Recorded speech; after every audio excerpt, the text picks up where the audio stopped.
Hi, my name is Cayley. This story is going to be about my dad in the Army. He was in the Army for 20 years. Yes, my name's Greg Sutton. I'm Cayley's dad. She wanted to interview me as one of her people for veterans that have served in a war theater. She has several questions. I'll start out with each one and give an answer. First question was, what did I do while I was in the Army and in Iraq? While I was in the Army, I was an 88 Mike, which is a truck driver.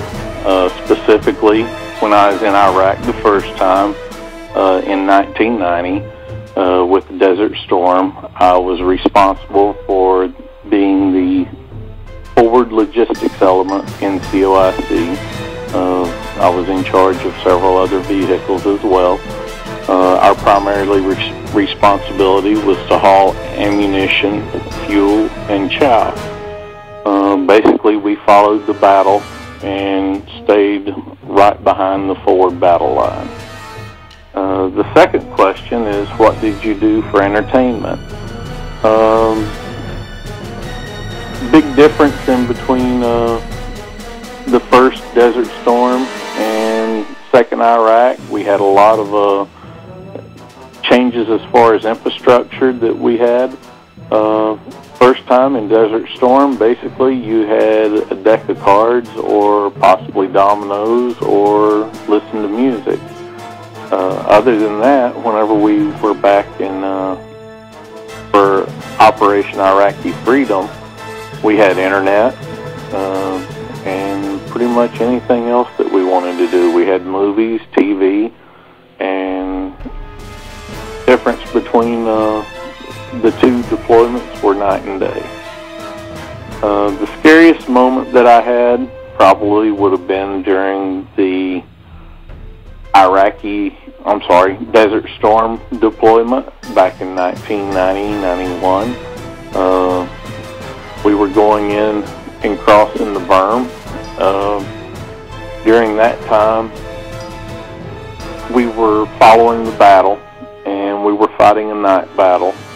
And I was hauling a truck that was double stacked with ammunition, and we could see in the distance all the rounds that were being fired with the tracers and everything. We could hear the artillery and mortar rounds that were going off, as well as tank rounds. And we could see vehicles being blown up in front of us. Without having radio support at that time, we really couldn't tell whose vehicles those were. So the uncertainty of where exactly we stood in the war was probably the biggest source of our fear. The funniest moment that I had was also in Desert Storm.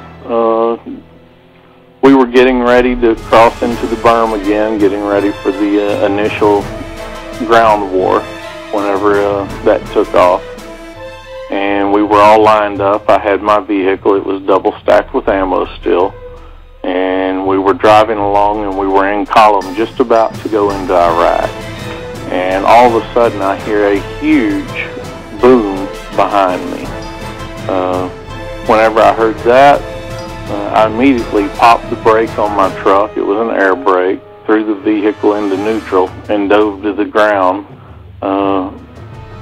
and covered my head, thinking that a vehicle behind me had blown up and that we were all gonna, with the way our ammo was stacked and the close proximity of our vehicles, I was expecting the ammunition to start going off and exploding.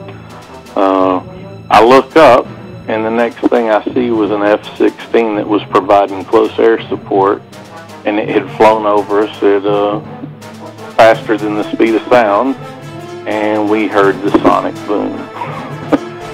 So the other, probably the last issue that I'll discuss is whether or not I believe that we should be in Iraq.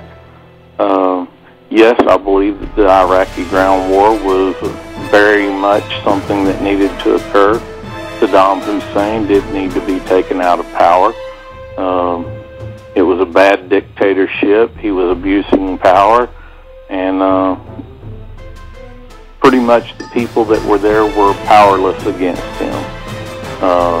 No one could do anything for themselves, and therefore the only way it would change was with our intervention.